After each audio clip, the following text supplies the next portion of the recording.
Comic-Con has had a lot of trailers released, but this one seems to not only reels in the views on YouTube, though over 40 million the last time I checked, but also seems to be something that could change, that could be a mass, that could really give Marvel a run for its money.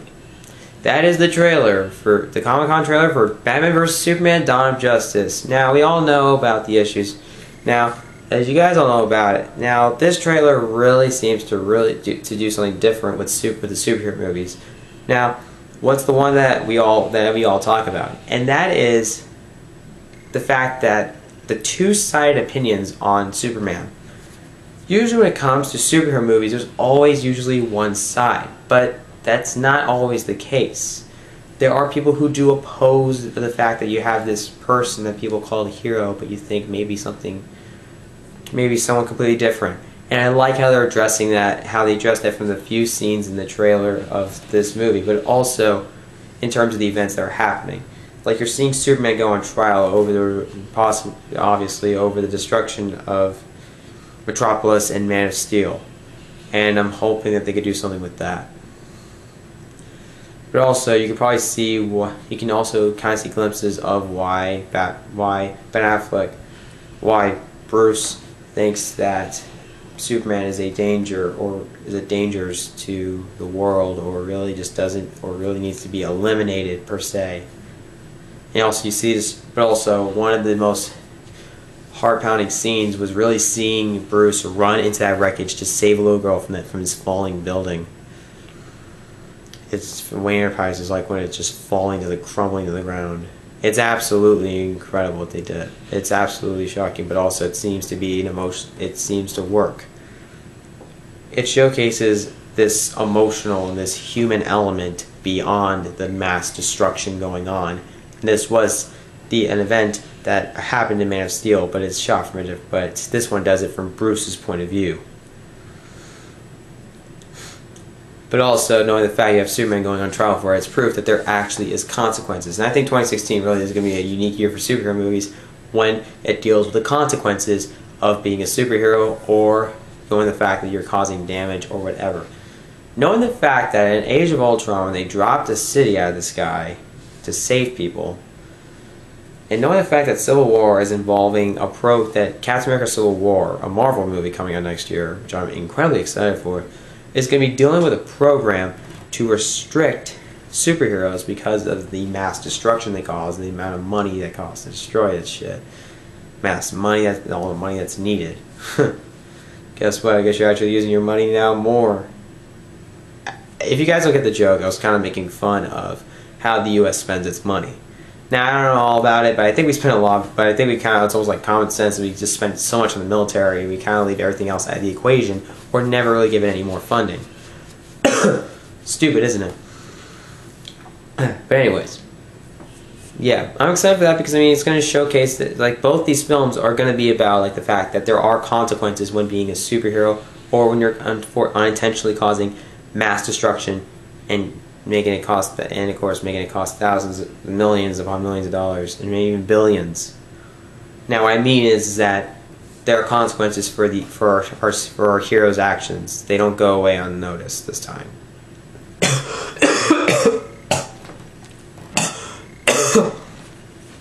Sorry, I'm still a little sick. But one thing I can say about this that is true is that you're going to see the fact that, you know, that this time there are no such thing as consequences in this world. But also, the one thing that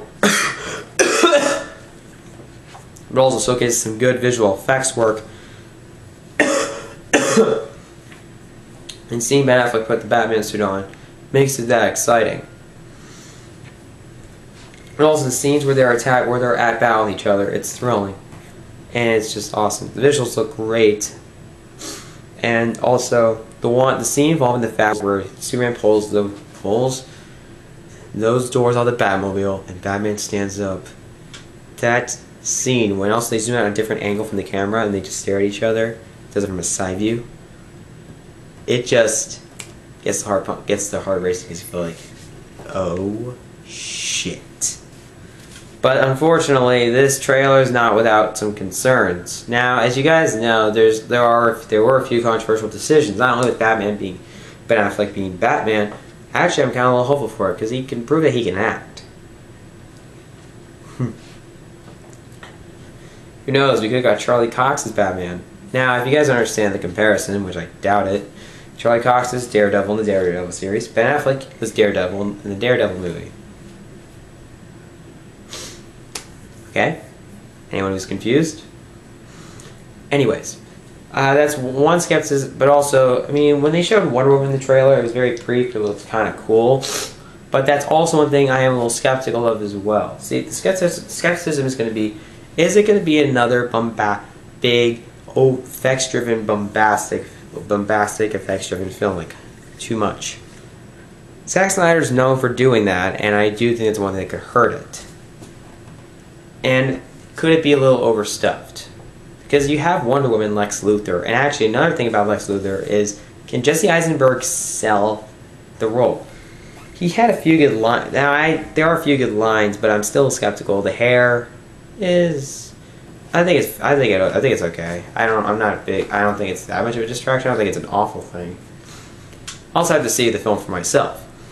But also, are some of these elements involving Lex Luthor and Wonder Woman, are they going to take away from the battle between Batman and Superman, which is not only physical but also psychological? Because I mean, I think it's going to test them. Because I mean, now this is what I'm kind of quoting Chris Tuttman here, because because he was quoted, because when I first heard him review the trailer, he said like the real focus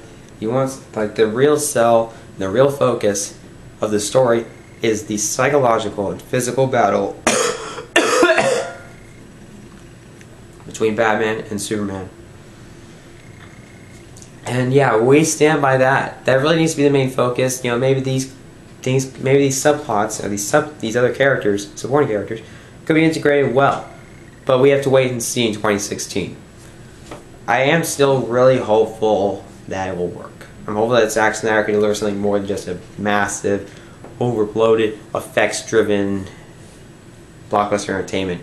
He can also give us maybe a compelling story and explore the two sides of opinions on superheroes. You know, 'cause I mean, sometimes some people love them or hate them. That's what I mean. That's what I mean.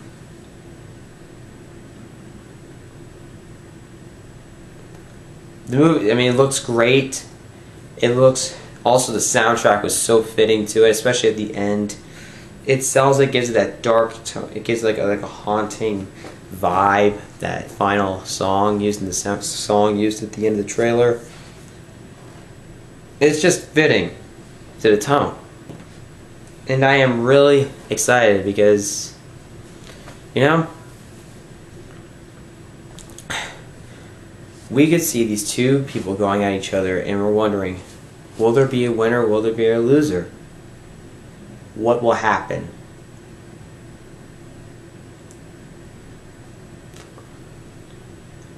What will come out of it?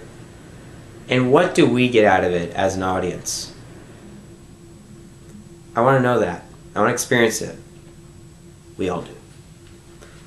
Anyways, guys, my review for the trailer for Batman vs. Superman: Dawn of Justice. I'm excited for that movie. I am hopeful that it'll be more than just massive, over-the-top blockbuster entertainment. I hope for a great story and a great setup to the Justice League movie. I mean, you have Wonder Woman there. You should be expecting that, right? It could be a setup. Who knows? It might not be. We'll have to wait and see. Comment below. What are your opinions on the trailer? Are there some things that you're skeptical about? Are there some things that you agree with me on? There's things you don't agree with me on? Have I missed some points that I should have elaborated on? Oh wait, I have one. Yeah, the fact that some people are calling him a god, but some people are calling him a legal alien, like he is he's a danger to the earth. Some people think he's a savior. I like that. You need to use a symbolism. But yeah. Anyways, guys, comment below and subscribe to my channel for more videos.